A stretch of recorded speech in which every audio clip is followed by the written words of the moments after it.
কোনো ব্যাংক লোকসানে থাকলে কর্মকর্তারা বোনাস পাবেন না বলে জানিয়েছেন বাংলাদেশ ব্যাংকের গভর্নর আহসান এইচ মনসুর। শনিবার রাজধানীর একটি হোটেলে আয়োজিত এক অনুষ্ঠানে ভার্চুয়ালি অংশ নিয়ে তিনি একথা বলেন। বাংলাদেশ ব্যাংকের গভর্নর বলেন, ব্যাংকের মূলধন 10% নিচে হয় এবং প্রভিশন লস করে তাহলে ডিভিডেন্ড ও বোনাস দিতে পারবে না। 3 মাসের ঋণ অনাদায়ী থাকলে তাকে নন পারফর্মিং লোন হিসেবে ধরা হবে।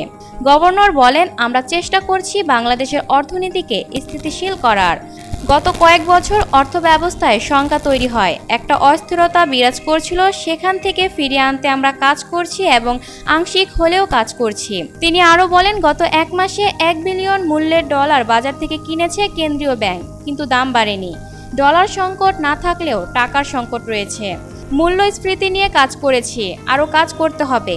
এটা একদিনে হয় না, সময় লাগে। চালের দামটা বেড়ে যাওয়ায় আগস্টে কিছুটা মূল্যস্ফীতি বেড়েছে, তবে আমাদের 5% নিচে নামাতেই হবে মূল্যস্ফীতি। গভর্নর বলেন, জুনের খেলাপি রিপোর্টে 30% খেলাপির আশঙ্কা করা হচ্ছে।